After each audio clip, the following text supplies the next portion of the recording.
hamdan katsiran thayyiban mubarakan fihi kama yuhibbu rabbuna wa yarda. Wa asyhadu an la ilaha illallah wahdahu la syarikalah wa asyhadu anna Muhammadan abduhu wa rasuluhu sallallahu alaihi wa ala alihi wa ashabihi ajma'in, amma ba'd. Qala al-muallif al-mas'alatu tsaniyah. Masalah yang kedua. Hukmul ma'il qalil idza subba 'alan najasati. Hukum air yang sedikit tatkala dituangkan ke najis. Pembahasan kita adalah berkaitan dengan airnya tadi. Tatkala ada air yang sedikit dituangkan ke najis, apa hukum air tersebut? Ya. Mazhabu jumhuril ulama, mayoritas para ulama, mereka berpendapat annal ma baqi ala taharatihi. Air tetap dikatakan taharah, suci, idza ghalaba 'alan najasati. Apabila air tersebut lebih mendominasi pada suatu najis, wa tahharul mahalla, dan mensucikan tempat tersebut,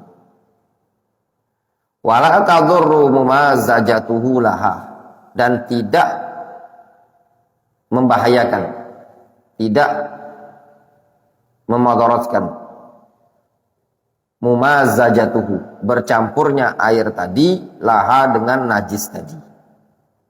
Jadi air yang sedikit ketika dituangkan ke najis dan bercampur, maka dikatakan air tersebut tetap suci. Dengan ketentuan apabila ghalaba 'alan najasah. Ghalaba 'alan najasah, mendominasi najis. Paham? Mengalahkan najis tadi. Sebab kalau kita katakan air itu najis, tuangan tadi, maka konsekuensinya tempat tersebut tidak dikatakan suci. Ya. Difahami? Nah. Misalkan ada seukuran keramik itu, ada najis, air kencing. Antum siram dengan air 1 ember. Bercampur, bisa mengalahkan? Hah? Bisa mengalahkan. Dikatakan suci ya? Tempat tersebut suci. Air tadi dikatakan suci? Suci. Nah, dari tindakan ini ya ikhwan, juga diambil kesimpulan sebagaimana yang disebutkan di awal-awal pelajaran kita. Air yang suci, apabila kemasukan najis dan airnya masih mendominan, najis tidak bisa mengalahkan salah satu dari sifat air tersebut, maka air tetap dikatakan suci. Apa bedanya? Najis dicampurkan ke dalam air 1 ember, dengan air 1 ember dituangkan ke najis tadi. La farq bainahuma. Tidak ada perbedaan sama sekali. Difahami? Ada najis seukuran, misalkan 1 tutup, satu tutup botol lah ya, 1 tutup botol air kencing, 1 tutup botol air kencing. Botol apa misalnya yang kecil? Anggaplah 1 tutup botol marjan, ya, air kencing warna kuning. Antum tuang ke lantai di bagian keramik ini. Kemudian antum siram dengan air 1 gayung. Air mendominas. Air mengalahkan najis tadi. Kita katakan suci enggak tempat tadi? Suci. Terus apa bedanya? Ada air 1 gayung, kemudian kemasukan najis seukuran 1 tutup botol marjan. Ketika bercampur najis tadi dengan air, tidak merusak atau tidak mengotori kadar air tadi. Apa bedanya? Kalau yang pertama air dituangkan ke najis dikatakan suci, Kalau airnya tetap mendominasi, demikian juga sebaliknya. Najis yang dituangkan ke air, apabila air tetap mendominasi, maka air tetap dikatakan suci. Lianna Nabiya sallallahu alaihi wasallam amara bidanubin min ma'in fasubba 'alal baul. Dikarenakan Nabi SAW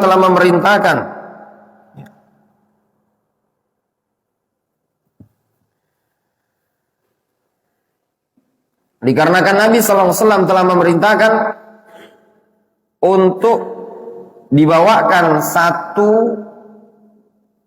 ember air kemudian dituangkan ke air kencing tersebut. Wa hadza dzanub qalil. Zanub ini sedikit. Wa waddalul mumtali bil ma', yaitu ember yang penuh dengan air. Walau tanajjasa bisababi sabbi 'alal baul. Kalau seandainya air tersebut ternajisi dengan sebab dituangkan ke air kencing, la amaran Nabi sallallahu alaihi wasallam bi aktsara minhu. Niscaya Nabi sallallahu alaihi wasallam akan memerintahkan dengan jumlah air yang lebih banyak dibandingkan satu ember tadi. Wa amma idza lam yutahhir al mahal. Adapun apabila air tersebut tidak bisa membersihkan tempat najis tadi, fa hadza yadullu ala anna najasah ghalabathu. Ini menunjukkan najis lebih mendominasi, lebih mengalahkan air. Fa huwa najisun kal mahal. Maka air tersebut dikatakan najis seperti tempat tersebut. Difahami? Wa kadzalika idzan fasala hadzal ma' minan najasa mutaghayyiran bin najasa atau mutaghayyiran bin najasa fa innahu najisun wa huwa rajih, atau mutaghayyiran bin najasa. Wa kadzalika idzan fasala hadzal ma' minan najasa. Demikian juga apabila air tersebut terpisah dari najis dan mutaghayyiran bin najasa, dan air tersebut sudah mengalami perubahan dengan sebab najis, fa innahu najisun, maka air tadi dikatakan najis wa huwa rajih. Sehingga patokannya apa? Air tersebut mengalami perubahan ataukah tidak. Kalau air tersebut mengalami perubahan dengan sebab najis tadi, maka air tersebut dikatakan najis. Kalau air tersebut lebih bisa mendominasi mengalahkan najis, maka air tadi dikatakan suci. Al-mas'alatu tsalitsah. Jelas? Faham ya ikhwan? Al-mas'alatu tsalitsah. Masalah yang ketiga.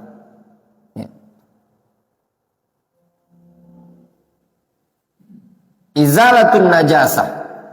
Ya. Penghilangan najis. Bi ghairil ma'. Dengan tanpa air. Menghilangkan najis dengan tanpa air.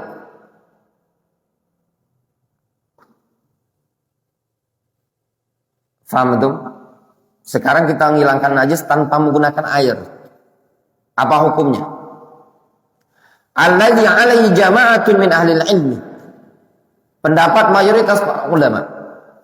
Annahu la ba'sa bi istikhdamil muzilat at-tahira fi izalatin najasah wa tathhiril makan li amrayn. Pendapat jumhur mayoritas para ulama, mereka mengatakan tidak mengapa. Tidak mengapa.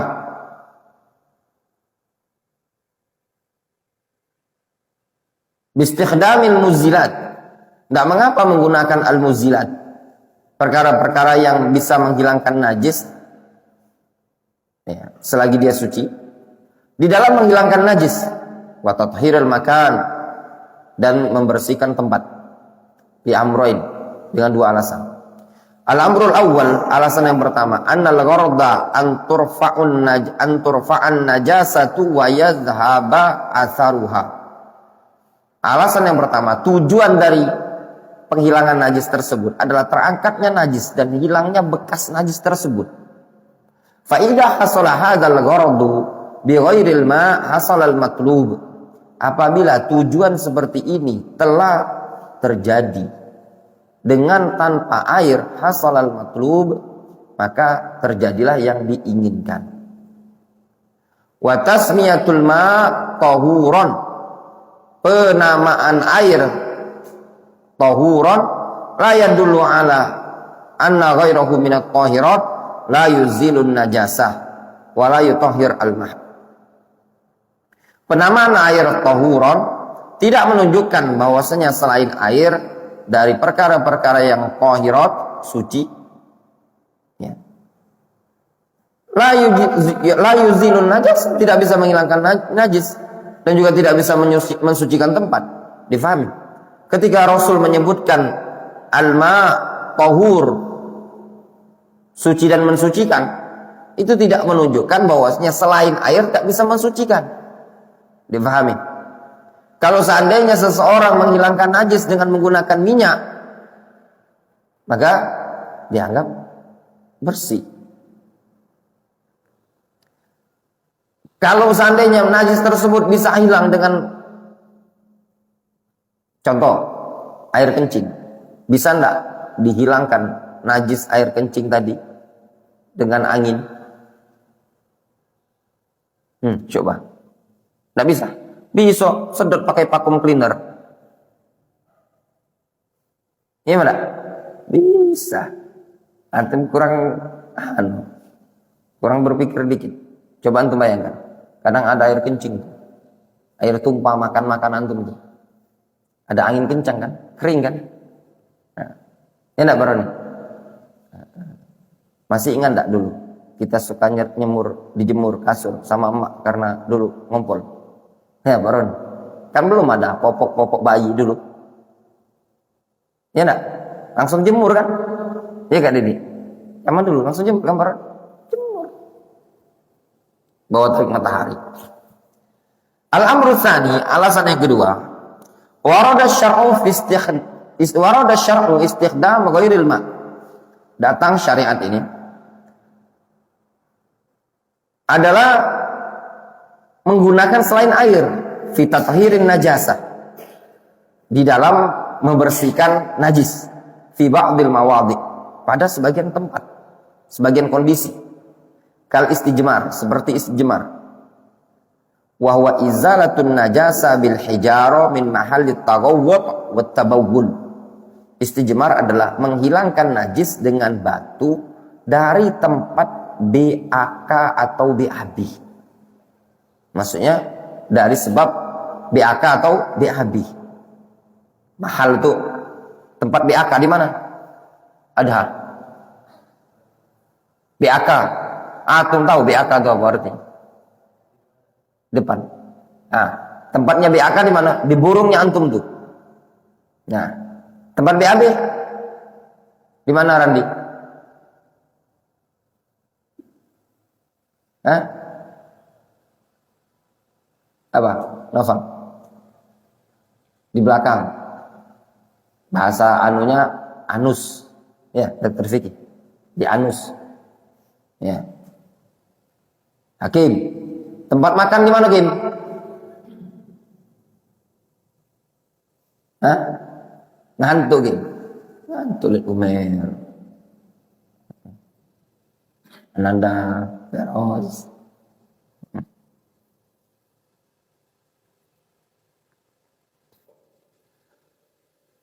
Wa huwa izalatun najasa bil hijarah. Istijmar itu adalah menghilangkan najis dengan batu. Min mahallit taghawwud wat tabawwul. Dari tempat keluarnya kotoran dan kencing. Wa kadal kinna'al biturab. Demikian juga datang riwayat tentang menggosok-gosokkan sendal dengan tanah. Ketika hendak masuk masjid, Rasul menganjurkan apa? Dilihat dulu sendalnya, kemudian digosok-gosokkan. Idza arada syakhsu ay yusalli fiha wa 'alaiha najasah, yaitu tatkala seseorang ingin salat dengan menggunakan sendal dan ternyata di sendal tersebut ada najis, maka cukup digosok-gosokkan. Wa taharati juludil maita bid-diba, dan juga seperti sucinya kulit hewan yang bangkai dengan cara disamak. Wa kana Rasulullah sallallahu alaihi wasallam yuhilu ilal ma'. Namun Rasulullah SAW dulu beliau mengalihkan ke air cara pembersihannya. Li'annahu aisar linnas wa ashal tanawulan. Dikarenakan air itu lebih mudah dan lebih gampang pencariannya. Wa hadza mazhabu Abi Hanifah wa Dzahiriyah. Ini mazhab Abu Hanifah dan Dzahiriyah. Wa qala bihi ba'du tabi'in, dan juga ini pendapat sebagian para ulama tabi'in, wa huwa wajhun 'inda baqiyatil madzahib, dan ini juga salah satu pendapat di sisi mazhab-mazhab yang lain. Wa ikhtarahu minal muhaqqiqin Syekhul Islam Ibnu Taimiyah wa Ibnu Qayyim, dan juga ini pendapat yang dipilih oleh sebagian ulama muhaqqiqin seperti Ibnu Taimiyah dan Ibnu Qayyim. Wal masyhur min mazhabil Malikiyah wa Syafi'iyah wal Hanabilah annahu la budda min istiqdamil ma'. Sedangkan pendapat yang masyhur dari kalangan Malikiyah, Syafi'iyah dan Hanabilah, mereka mengatakan harus menggunakan air. Fala yutahhir al mahal illa bihi, atau fala yatuhurul mahallu illa bihi. Tempat najis tersebut tidak akan mungkin bisa suci kecuali dengan air. Faqad sammahu Allah Ta'ala tahuran, dikarenakan Allah telah menyebutkan air sebagai tahur. Tahur adanya suci dan mensucikan. Walam yakul dzalika fi ghairihi. Allah Subhanahu wa taala tidak menyebutkan pada selain air dengan lafaz tahur. Faqala wa anzalna minas sama'i ma'an tahuran. Allah mengatakan kami telah menurunkan dari langit itu air yang tahur, suci dan mensucikan. Wa kana Rasulullah sallallahu alaihi wasallam ya'mur bihi fi izalatin najasa. Katanya sebagian para ulama ini tadi, dulu Rasul memerintahkan menggunakan air di dalam menghilangkan najis. Fa'amara bisabbi zanubin min ma'in ala baulil a'rabi. Nabi SAW memerintahkan untuk menuangkan ember yang berisi air pada kencingnya orang Arab Badui tersebut. Wa amara bi ghusli damil haid min ath-thawb bil ma'. Rasul juga memerintahkan untuk membersihkan darah haid dengan air yang tatkala nempel di baju.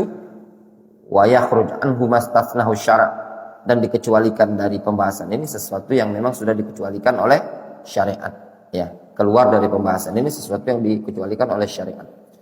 Sehingga yang terkuat dari dua pendapat ini yang mana? Bisa antum simpulkan, Dr. Fikri, yang dikuatkan oleh Syekh Taufik? Bisa dengan air. Selain air? Ya, dalam artian ini dua pendapat. Pendapat pertama mereka mengharuskan dengan air. Pendapat kedua bisa dengan air dan selain air. Yang dikuatkan oleh Syekh Taufik, walaupun beliau tidak mengatakan ar-raji, tapi antum bisa akan lihat penjelasan pertama. Beliau menguraikan dengan dua alasan. Sedangkan yang kedua, beliau tidak menguraikan dengan alasan panjang lebar. Nah, itu sudah isyarat. Nah, biasanya kayak gini. Para ulama biasanya menyebutnya zahiru tarjih Syekh Taufik. Nah, itu bisa antum baca seperti itu.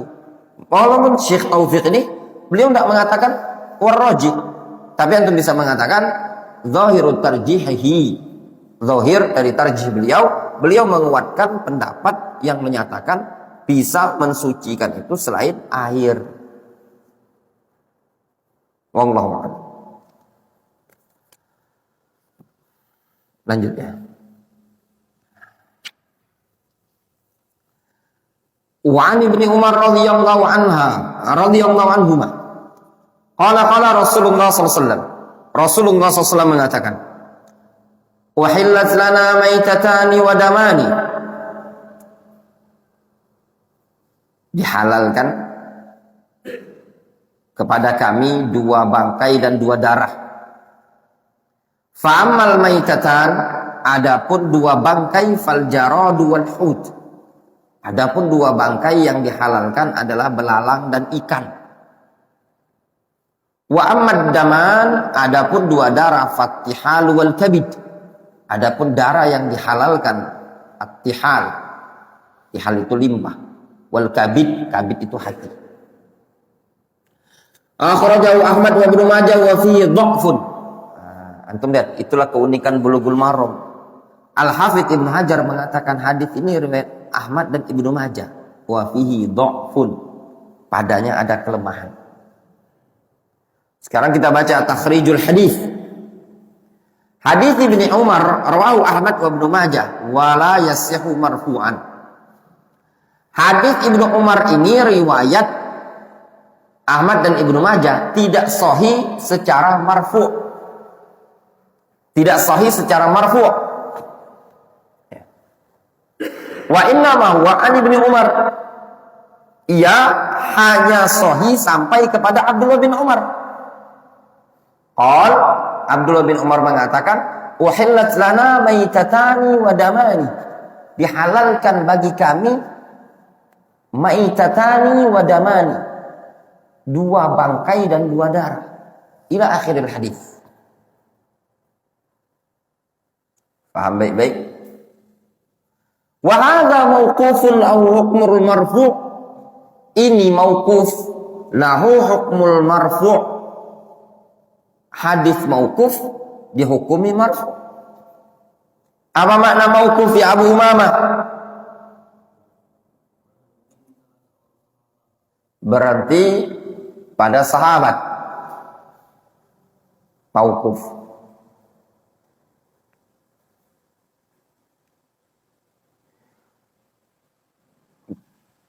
Namun dihukumi rafa', dihukumi marfu'.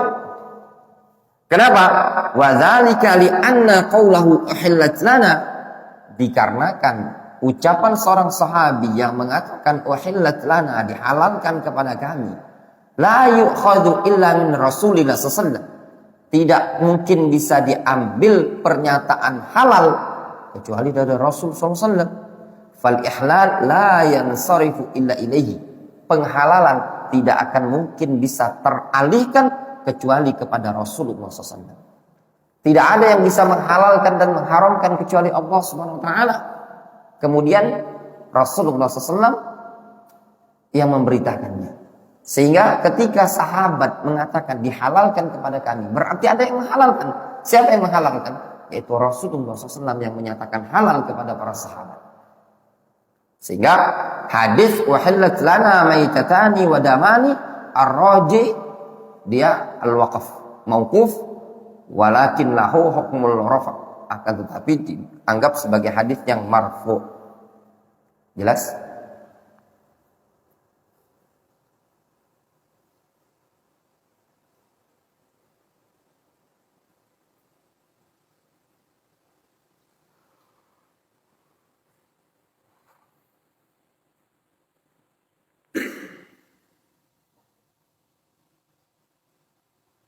Murajaah sedikit.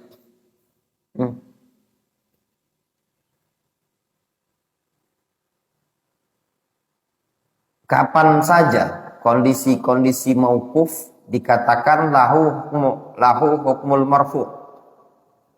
Kapan-kapan saja kondisinya al-mauquf lahu hukmul marfu' tersebut? Mus'ab. Kapan saja dikatakan? Apa indikasi-indikasi? Hadis yang mauquf dikatakan lahu hukmul marfu'. Ditinjau dari sighah yang bagaimana? Uhillat, misalkan uhillalana. Sighah yang lain umirna, nuhina, dan yang semisalnya. Baik dia disandarkan dengan lafaz ala ahdin Nabi SAW atau tidak disandarkan dengan lafaz ala ahdin Nabi SAW. Yang kedua,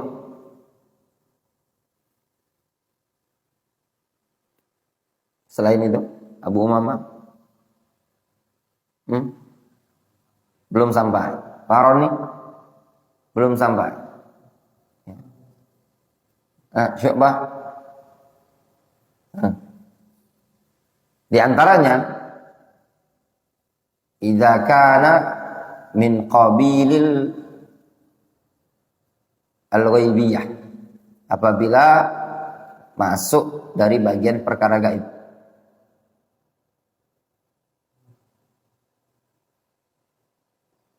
Seperti ucapan sahabi yang mengatakan apa? Al-kursi maudhi'ul qadamain.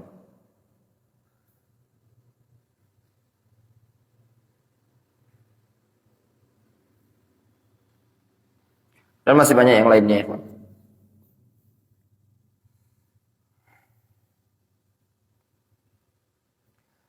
Al-mas'alatul ula, masalah yang pertama. Alladzi alaihi jumhurul ulama. Pendapat al-masalatul ula maitatul jarad wal hut. Maitatul jarad wal hut. Bangkai belalang dan bangkai ikan. Apa hukum bangkai belalang dan bangkai ikan? Alladzi alaihi jumhurul ulama. Pendapat mayoritas para ulama, anna maitatal bahri kullaha tahiratun wa tu'kal. Mayoritas para ulama mereka mengatakan bahwasannya seluruh bangkai hewan air seluruhnya suci dan halal dimakan. Sawaun mata bisababin au biduni sababin. Baik dia mati dengan sebab tertentu atau tanpa sebab. Wasawaun tofa 'alal bahri aw lam yatfu. Baik dia ngapung ngambang di air ataupun tidak ngambang. Kama sabaqa bayanuhu, sebagaimana yang telah lalu perjelasannya. Wa kadzalikal jarad, demikian juga belalang. Falladhi 'alaihi jumhurul ulama, pendapat mayoritas para ulama, anna maitatal jarad tahiratun wa tahiratun tu'kalu. Bahwasanya bangkai belalang suci, tu'kal, halal dimakan. Wasawa'un matal jaradu bisababi au min nafsihi. Baik belalang tersebut mati dengan sebab atau mati dengan sendirinya. Wala yufarriq fi maitatil jarad baina naw'in akhar. Tidak perlu dibedakan antara bangkai belalang antara jenis yang lain.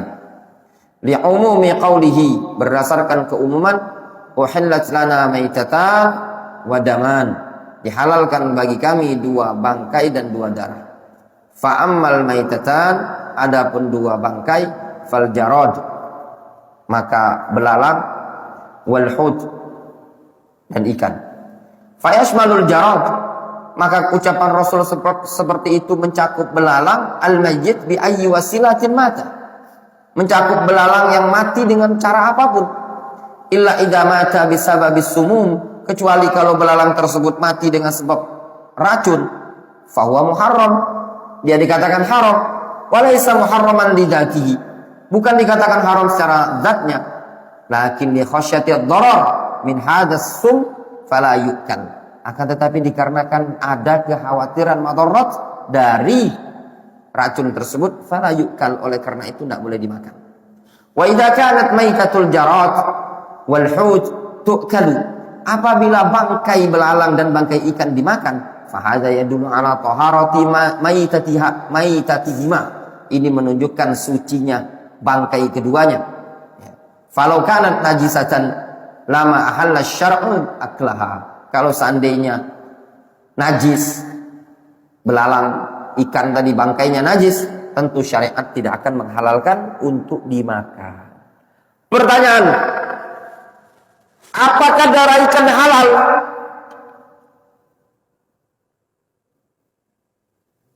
Darah ikan halal.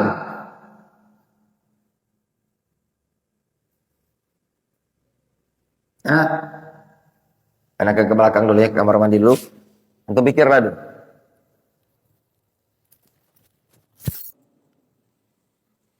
Apakah darah najis? Najis. Darah ikan halal?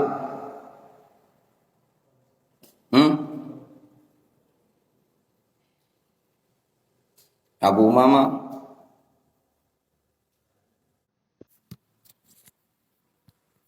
Syu'bah, darah ikan halal ataukah tidak? Alasan antum mengatakan halal?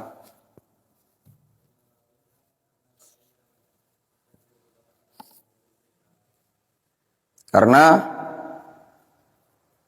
bangkainya halal. Idil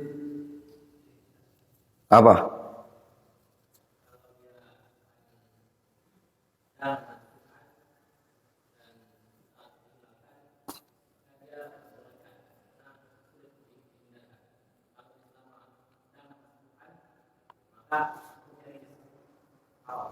Hukumnya najis. Mus'ab, darah ikan najis ataukah tidak? Maksudnya itu halal apakah tidak? Jawabannya darah hewan, ikan halal tanpa dirinci. Kenapa?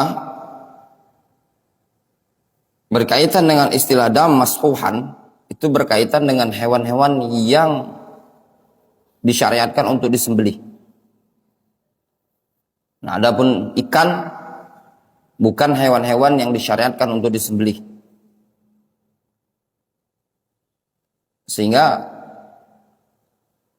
baik darahnya nempel di dalam ikan tersebut ataupun darahnya tadi di luar ikan tadi, ya, maka halal.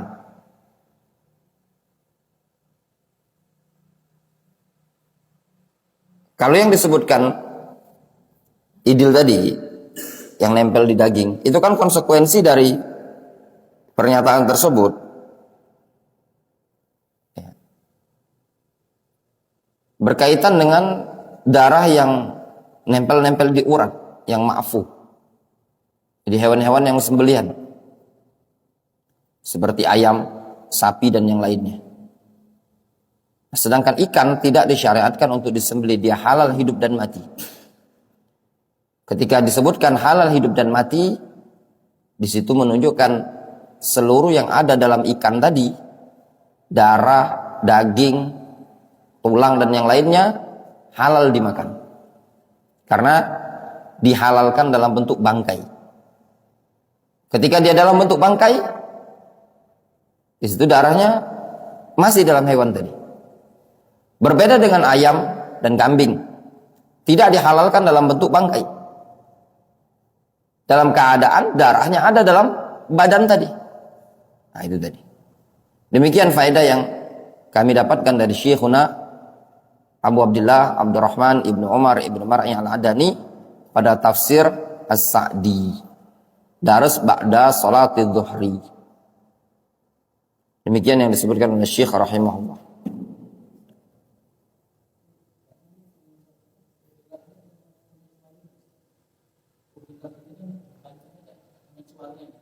Iya, bisa dikatakan wahillat lana, dihalalkan untuk kami. Iya, selain hati dan limpa, apa? Nah, ini bukan hati dan umum. Rasul kan menyebutkan, Ibnu Umar mengatakan wahillat lana damani uhillat lana maitatani wa damani, dihalalkan kepada kami dua bangkai. Ketika Rasul menyebutkan dua bangkai itu, Ibnu Umar menyebutkan dua bangkai apa? Ikan dan belalang. Nah, hati dan limpa ini bukan berkaitan dengan ikan, tapi berkaitan dengan hewan yang lain. Kambing, ayam, itu tadi. Maksudnya dua darah, asalnya itu darah. Apa asal darah itu tadi? Hati dan limpa. Yang asalnya darah. Nah, makanya tadi pertanyaan anak tadi, darah ikan halalkah? Darah ikan ada di ikan. Permasalahannya, darah ini tadi dimasukkan pada keumuman haramnya darah ataukah dimasukkan pada kehalalan ikan? Difahami Pak Roni? Pertanyaan anak tadi, darah ikan, simpelnya, darah ikan dimasukkan dalam golongan halalnya ikan ataukah dimasukkan dalam golongan haramnya darah? Jelas? Memungkinkan dikatakan darah ikan haram, masuk keumuman haramnya darah. Ya. Memungkinkan darah ikan halal, dimasukkan dalam golongan bangkai ikan. Gitu. Nah, yang wallahu alam yang lebih zahir, ya, darah ikan halal dimasukkan dalam golongan ikan, bangkai ikan. Kenapa? Karena dihalalkan bangkainya tadi. Ketika bangkai ikan dihalalkan, di situ ada darah di sana. Mungkin timbul pertanyaan, bagaimana Ustadz kalau ikan itu ditumpahkan, diambil darahnya, kemudian diminum atau dimasak? Nah, mungkin itu. Ya, enggak? Halal ataukah tidak? Nah, juz' namanya. Bagian dari ikan tadi. Di situ tadi antum, ketika darah ikan dipisahkan dari ikan tersebut, dia digolongkan yang mana? Ya.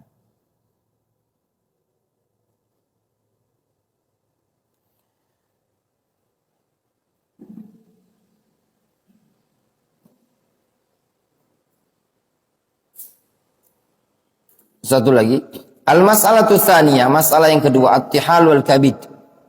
At-tihal, limpah, wal kabid, hati. La khilafa baina ahli ilmi fi hilli aklihima idza kana min hayawanin yu'kal. Tidak ada khilaf di kalangan para ulama tentang kehalalan keduanya apabila keduanya termasuk hewan yang dimakan.